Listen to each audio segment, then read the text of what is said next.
Hey guys, it's Robert. You're watching GentStyle, and in today's video, we're going to talk about 5 style lessons that I learned the hard way. Growing up, I was always told one of the best lessons is to learn from other people's mistakes, and that's what you guys are going to do here today. So the first thing I want to talk about, and this is something that I haven't heard anyone else mention here on YouTube, this is more for guys that travel, and particularly they bring suits and dress shirts and stuff with them when they travel. Do not, I repeat, do not iron your garments with those things that are in the hotel room unless you have like a cloth or something over it. Because trust me, I've learned the hard way. Wherever you go, whatever you do, bring an old cloth because that is going to ensure that you don't run the risk of damaging or getting foreign materials on your suit. And I'm just going to leave it as that. Another thing that you don't want to do is wear clip-on suspenders.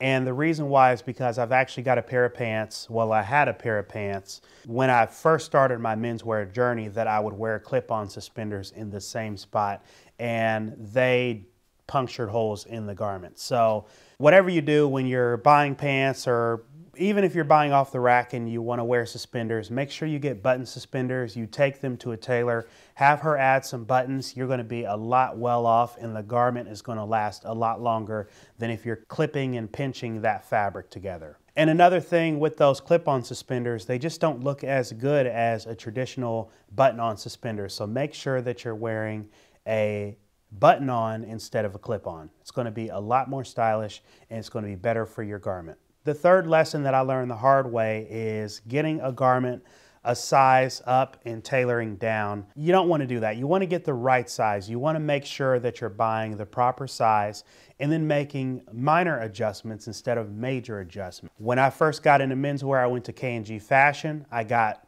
3 suits for $150. It was some ridiculous deal like that. And I thought I was a 38 regular. Actually, in my mind, I knew I was a 38 regular, but the guy said, no, you're a 40. You need to be wearing a 40 because that's going to be better for you. And so he convinced me to get the 40 regular suits, and I had to get all of them tailored. And the tailoring cost more than what I paid for the suits. So keep that in mind. And also another thing, a lot of stores, a lot of the times will try to get you in that larger garment so they can upsell you with the tailoring. So if you're going that off the rack route with your suits and your dress shirts, make sure that you're buying the proper size because it's going to save you on tailoring cost. And number 4, this is something that I did with my first suit, and this is something that I see a lot of professional athletes doing, and I don't know if they're being paid to leave the label on or not, but whoever is styling these guys, and back when I was doing it, I just didn't know, but make sure that you're taking the label off of the sleeve of the jacket, and make sure that you're opening the vents on the jacket because it just looks tacky if you have those still on there and you're walking around in public wearing a nice suit. There was recently a football player, I'm not sure what his name was, but he had on like a Gucci tag on his jacket and the vents and stuff were closed and everything.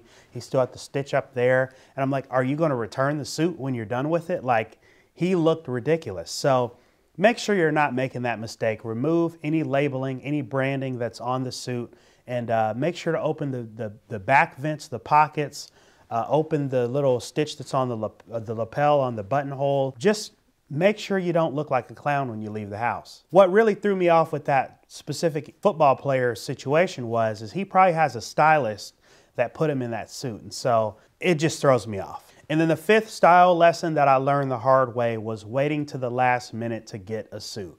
This is something that, fellas, trust me, you don't want to do. If you have an event that you know is going to be coming up in a few months, if you're getting married, if you're doing anything, don't wait until the last minute to get the suit. You need to be buying your suit at least, or just your outfit in general, you need to be buying it at least 3 months before so that you know that if it comes in and you need to get something tailored or you don't like it and you want to return it, you still have time to do all that stuff. But if you wait like a month before or 2 weeks or 3 weeks, it's going to be hard to work with that. And this is more specifically for guys that are getting custom suits. Just rushing your tailor is not a good idea. You want to make sure that you give them enough time to make the garment and have enough time to get everything done and in and make sure everything is correct. So guys, I hope you enjoyed the video. If you did so, please be sure to like, subscribe, and share. And with that being said, these have been 5 style lessons that I've learned the hard way. Thank you for watching, and I'll see you in the next video.